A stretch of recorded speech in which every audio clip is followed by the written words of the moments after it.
Alright guys, welcome back. Okay, so it's been a little bit over a week since I posted an actual video talking about the deck.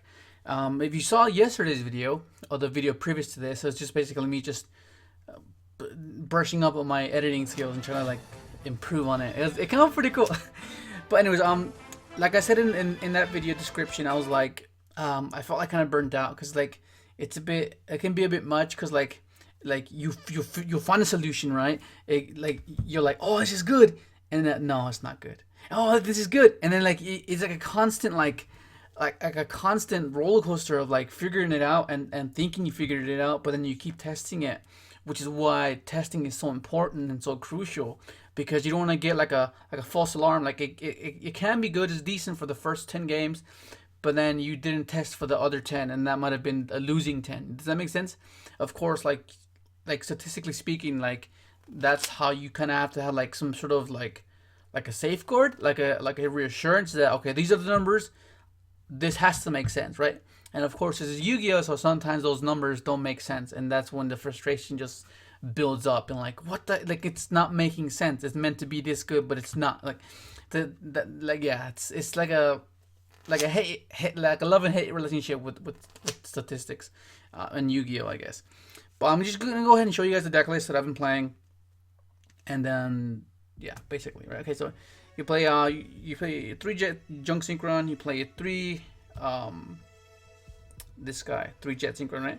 I haven't made a video talking about the LLDS deck utilizing Jet Synchron because it's insane, right? Because like that's something that that this particular deck is missing, right? Because there's a constant, right? Like, okay, what I mean is like, okay, let's say this is like their like not really their primary play, but it can be a primary play because it's strong at what it does, right? It gives you like a guaranteed Savage and a Herald, like guaranteed, like just with just one singular card and any other card to pitch for it. But the reason why that's good is because the constant is the LLDS engine, right? So like if this doesn't resolve, they can fall back on their traps, and their traps are really recursive, like the trap engrave, banish it, set another card. So it's like they don't lose anything, and that's a constant, right? And if they have access to the monster, the gold boy, then that makes the traps much more disruptive. Like they have the one that banishes the card from graveyard. They have a card that pop the shorter card in the field. Like that's huge, right? So like this was like collateral. Like it was like expendable play, right? You know, but the thing about it is that although it's an expendable play, it's still a significant play, and that's just crazy. Like that's just crazy. Whereas with this deck, right, you could include that play as well. Like you can, right? You have your 3 Doppel, your 3 Joe Converter, like, right? So like this is like your play, right? Like let's say you draw into this, right? This is like your first play. You go pitch, attempt to add this guy, and then this guy will get you back either of these two, right? And then if that doesn't fall through, then you have this play, like as just to pitch for it, bring it back, and then you have a monster, another like resource. Then you can do the Brax play, right? And then do the Savage and Herald play from there. Like that's easy, right? And then you have Doppel to contribute to that play as well. So it's like, what to do? That's the question. Because like to I guess to fully if you play the deck, you understand that this generates so many resources that there's so many sequences at your disposal that you can do. But in order to do that, you need to play a specific lineup of synchros, right? Like you need to play Shaman, you need to play this guy, you need to play like this guy. Like it kind of eats up at the extra deck, and then by the time you get to what you want to like add on to it, you're like, oh wait, I have to choose. I can't play these guys if I want to contribute to the Brax play, because you know what I mean. Like, and these are your spot removals, right? These are like the ones that allow you to go second. But if you take away these, you're left with the Brax play, right? And you're left with an interaction. So like, it's either you hindered your opponent with your hand traps and left them at like a fragile state, like a very suboptimal board, and then just like pick the board apart, attack over their monster, and then end on a Crystal Wing and like a Veiler, right? Like it can be kind of weird. But there's instances where you have a scenario where you're facing against like a board and you can't really clear it because you have no board breakers. You know, you just have like kind of like preventers, you know, and it makes it kind of weird. And that's the only issue I found with trying to accommodate for that build and this build. So it's kind of weird in a weird state. So that's why I just decided to not play the Brax build. But this guy's cool. This guy's awesome, man. This guy's so cool. It's like it gives you, it lets you anticipate before actually negating something you don't want to negate, right? So let's say you can anticipate and know the meta and know where your opponent's gonna sequence off to. You can pop something to hinder and disrupt that potential sequence. Because then if you didn't stop that means you would have to negated something you didn't really want to negate. Does that make sense?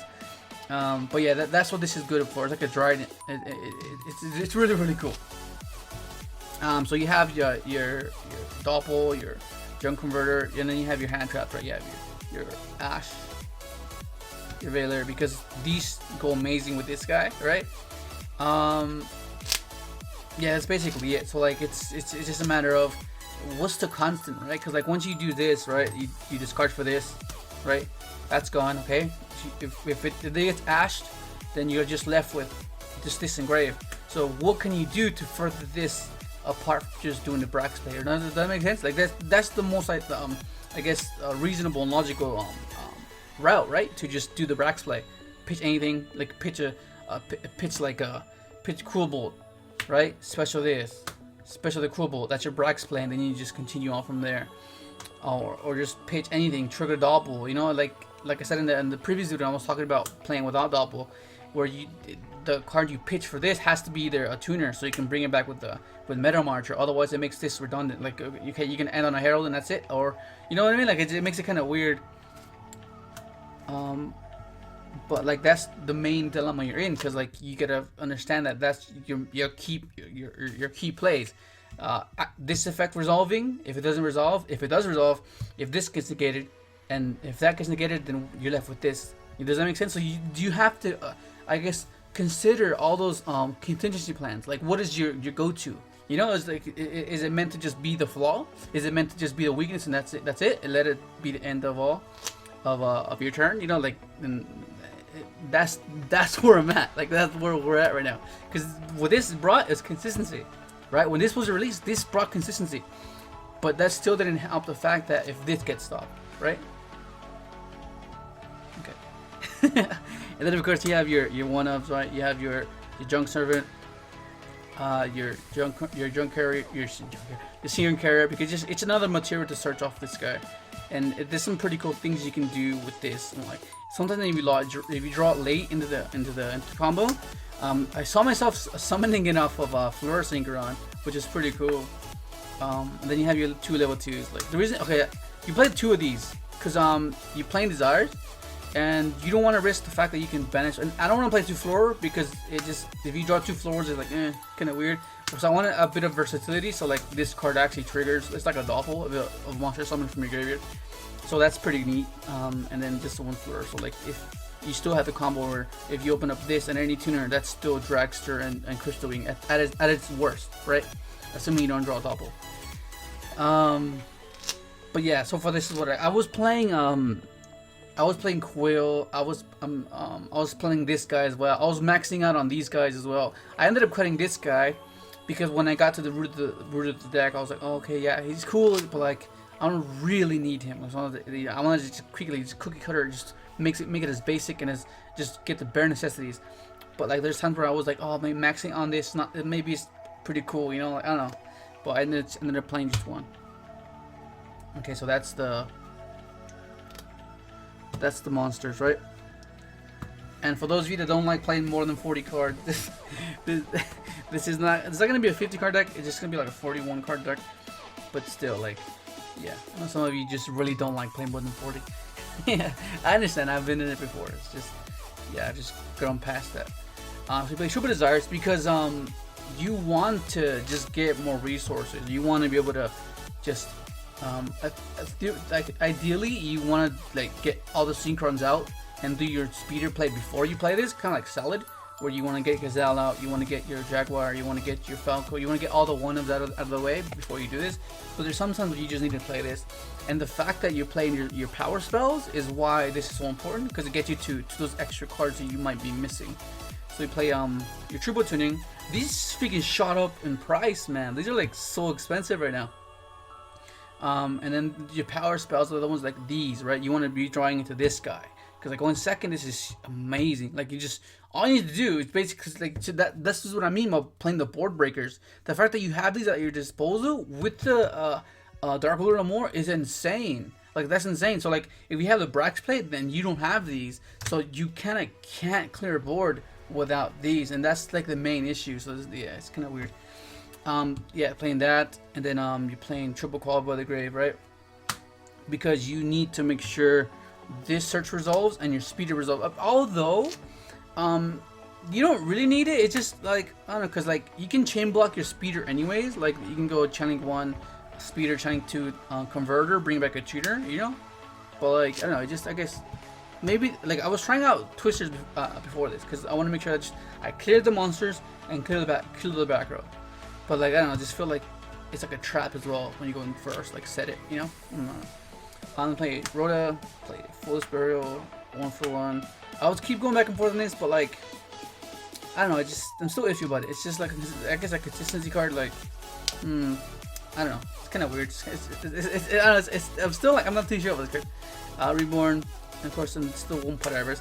I tried it with 2, I tried it with 3, and like it just gets really cloggy. Like of course it's really cool, like it sucks when you banish it off Bizarres because you can't like replenish, but by then the game's pause most likely over. Like it most time it is over because it's kind of hard to beat that board. You draw like so many cards. This is 1 pot Iris, and of course you play 2 traps. This for Dark Blue no More, and this for back row decks, because like you don't want to be drawing into stuff, right? And then have like a trap sequence where it just ends you. Like that's kind of obnoxious, honestly. It's kind of weird when those playing as like a rogue deck.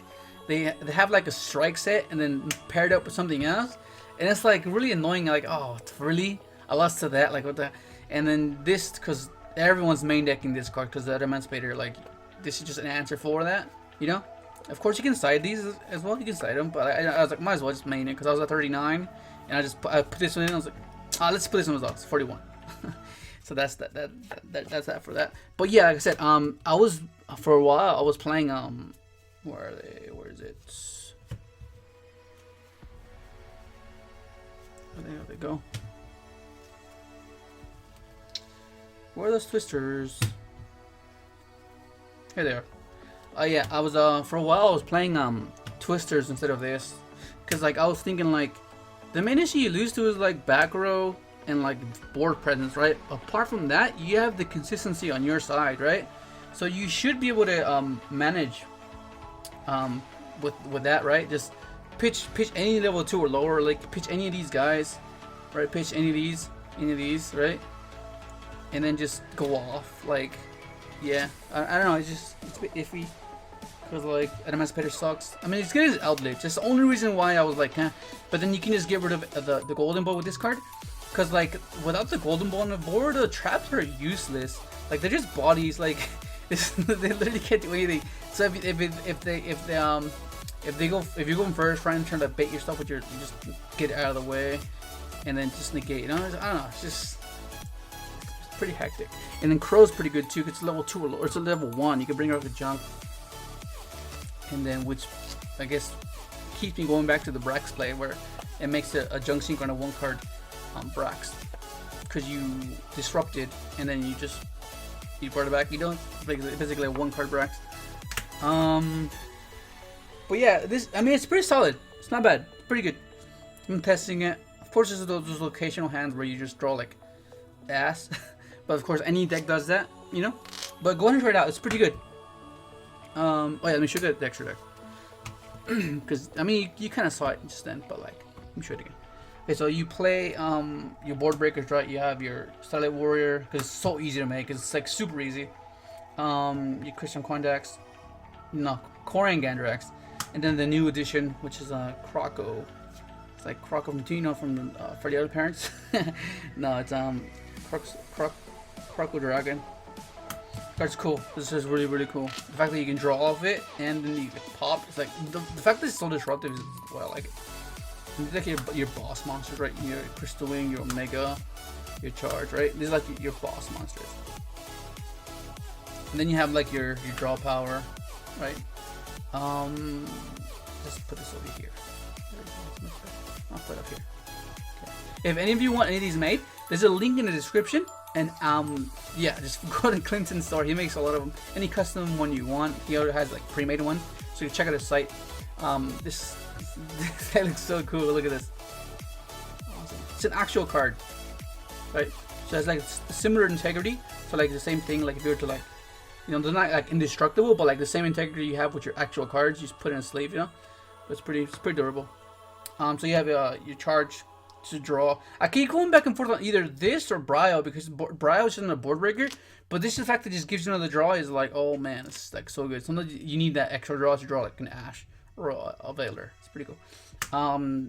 So you have Librarian, Speeder, Excel, Crystron, Quandex. So these are basically like your single climb, right? This is how you climb. And then you have your two little guys, which is amazing. This one's not so much mandatory anymore because you're not even playing Brex anyways. So like, I keep going back and forth on this guy. Like I want to play because for nostalgia purposes, and it's still decent because it gives you the play where you can synchro to your opponent's turn. So like instead of just having to rely on Excel, because like Excel can basically become any level that you would want to pair up with any of these to make any of the top row. But the fact that this draws two, like when you have those awkward hands, and then it lets you play like, it lets you have a play during your opponent's turn, like, you know, just like do this, keep it on board with this, you know, like negate and then pop up its field. Like this is just too good not to play. And then of course like siding this card as well, right? Over on the Nibiru, just pitch for jet, make this guy. Yeah, I don't know, but. That's basically it. I know it's been like over a week since I've talked about this deck, but just I was like really grinding it and just trying to figure it out. And then I just came to like, oh, I was like, oh my god, I was like, how can I figure it out? But then this is the deck I was testing last, and it's pretty good. It's not bad. It's pretty good. This is a major reason why it did like decently, because it just gives you the 2 extra cards that you need, which is why you need to max out on the tuners. But that's basically it. Oh my god, this quarantine's freaking so crazy, dude. Oh my god. My sleeves are dirty, like dirty as hell. Like, I need to get new sleeves, man. I can go to the store, but it's like, oh, I don't want to go all just for sleeves again. Like, oh my god. But anyway, that's it. Hopefully enjoy the video. Like, subscribe if you haven't, and thanks for watching.